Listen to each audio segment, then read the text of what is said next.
Ramadan is an important time of the year for Muslims, a period of extreme worship, a period which involves abstaining from food and drink from dawn to sunset, which usually follows with fine dining. But then, with the current economic state of the country, the high inflation rate, especially in the food supply chain, how are Nigerians going to cope? Well, hello and welcome to Islamic Finance Weekly. I am Rahma Say Muhammad.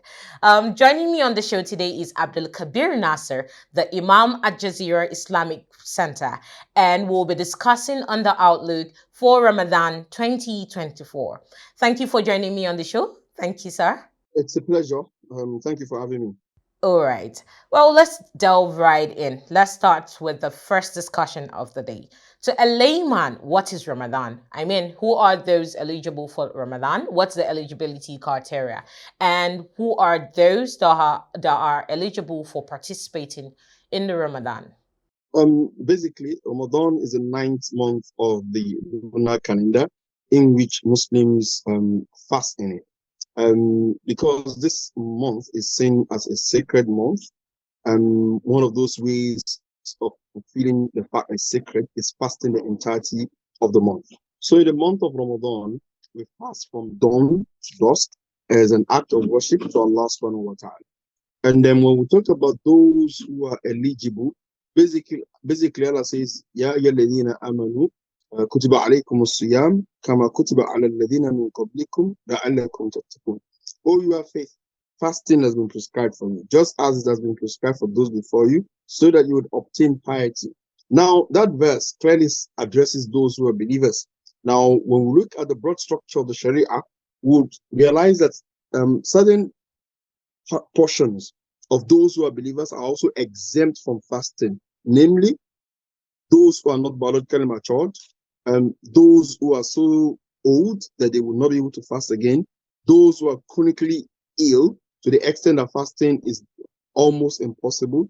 So basically, outside of these ones, all else is expected to fast. Every able-bodied, non-traveling, not bedridden individual Muslim is asked to fast the month of Ramadan.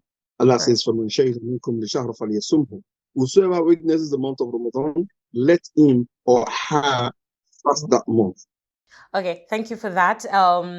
Let's talk about how the current economic state of Nigeria. In this challenging economic phase, how can people adjust to this era without breaking the bank? Especially because Ramadan has to do with fine dining, family time, and all of that. How can people cope? Basically, you see, first and foremost, let me say that when fasting was initially introduced at the time of the Prophet ﷺ, they were not living in such luxury and opulence that we have obtained in our midst today. Basically, people would have their meals, which at times would just be dates, have their meals, the pre-dawn meal, and then they'll break their fast. But over time, we realized that, okay, we've been fasting for a whole day, so let's make ourselves delicacies. Let's enjoy ourselves as much as possible. Initially, that was not the goal. But there's nothing wrong with if one wants to have a nice meal after the day's fasting. However, Islam looks at the entirety of human affairs and then breaks our expenses, our finances, and our what's it called? Our status, right, as regards our finance into three. All right. Right? We have things that are daruriyat, necessities. We have things that are hajiyat, wants. And then we have things that are tahsinat, which are luxuries. So a Muslim will sit down and then have this table of necessities, wants, and luxuries. Eliminate the luxury if you realize that your finances will not be able to take care of that. Eliminate the wants if your finances will not be able to take care of that, and stick to that which is necessary. So basically, what would I advise people is that they should just focus on that which is necessary in their fast, so that in breaking their fast, spending family time, or whatsoever, they should focus on what is achievable and the barest minimum. Right. Let's talk about balancing Ramadan with family and work. Finding the right work-life balance. Ramadan, I mean, has to do with having a quality family time. But then now there is Ramadan, there is family, and there is work. How can we encourage people? How can you encourage people to balance to have a good structural life-work balance? I think basically we should stress the fact that the Muslims should be concerned about the work-family balance right from the get-go. It's not supposed to be a Ramadan thing in the first instance. It's supposed to be something that one is cautious of and conscious of right from the moment that one wants to get an employment. It should not be work that would consume the entirety of one's time, and then so in Ramadan it becomes easier because I mean Ramadan cannot come around and decide that I need to switch jobs. It's not that easy, particularly in our economic environment. However, what we need to do, since we're already in whatever occupation we find ourselves, what we need to do is to identify our free time and sort of narrow them down in such ways that we can maximize the time with our families.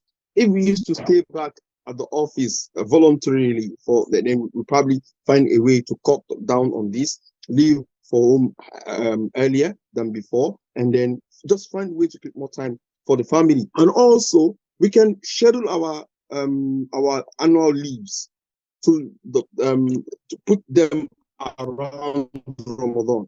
All right. So that is far more easier for us to cope with the rigors of fasting and then stuff like that. Right. Okay, very well. Thank you for that, advice. Let's talk about vendors and market women and market men exorbitantly inflating prices. Sometimes I know it might be out of hand, it might be necessary, but sometimes it might not be. I mean, just 2 days ago, I saw a video of a man, in a ruckus with a door vendor. I think he initially paid for the doors, and coming back after a few hours to pick up the doors, the man has increased the amount after he has paid and gotten receipts for the purchase. Now let's talk about this. Let's talk about how vendors are inflating prices. How can we get vendors to maintain the Islamic values and ethics to not inflating prices unnecessarily? So basically, what you mentioned earlier, from an Islamic viewpoint, this would be wrong because immediately the receipt was issued, immediately the man made the purchase. In fact, even if the receipt was not issued, if there was, okay, I'm buying these doors and I'm paying this amount, and we agreed, right? If we agree, the doors are sold, and the vendor, has no right Islamically, to add a penny to the price that I've already engaged him on and agreed on. Not to talk of, I gave him the money, he issued a receipt, and then he's telling me that no, he's increasing. Islamically, it doesn't work that way. But of course, we know that Islamic law is not what governs our immediate environment. So that's number one. Number two, we tell our vendors that the Prophet said, may Allah be merciful on those traders. Samhan idha ishtara, samhan idha ba'a. Those vendors that are merciful when they buy and merciful when they sell, may Allah be merciful on them. So it's when we sell mercifully and we buy mercifully that Allah SWT puts his barakah in our business. And we don't go out with this exploitative mindset. As you mentioned, it could be forced on us by necessities. If I realize that if I don't raise price, I'm going to be out of the market, or I'm going to suffer heavy losses. Then in that instance, it is reasonable, permissible, and even encouraged for me to raise prices. But for me to just look at speculation, right, and to just project forward and increase my prices based on that, then this will not be permissible. And this is our advice for vendors, that if they want barakah in their transactions, they should be merciful to people, and Allah knows best. Yeah, all right. Thank you for that. Let's talk about inflation in general. I mean, after Ramadan, after the fast period, there is Eid. And then in this Eid period, people wear new clothing, dine, eat food, and all of that. But then there's this current economic state of Nigeria. How do you think this inflation would generally affect the Eid celebration? Well, it's first thing is that the Sharia tells us that la yukallifu Allahu nafsan illa wus'aha. Allah does not burden us beyond our capacity. The same thing, we should apply this to finance. If Allah does not burden us beyond what we have capacity to do, we should not burden ourselves with what is beyond our financial capability. It's not compulsory that we buy new clothing. We can get the old one, wash them, starch them, iron them, and then take them out for Eid again. If we used to slaughter, Eid al-Fitr does not require us slaughtering rams, but if we used to slaughter rams, then we can bring it down, slaughter a goat. If we used to slaughter a goat, buy a chicken, and sort of control our expenses in such a way that after the Eid we would not be facing a lot of financial crisis. Right. All right, thank you so much, Abdulkabir Nasir. Imam Abdulkabir Nasir, thank you so much for your piece of advice and sharing your knowledge with us.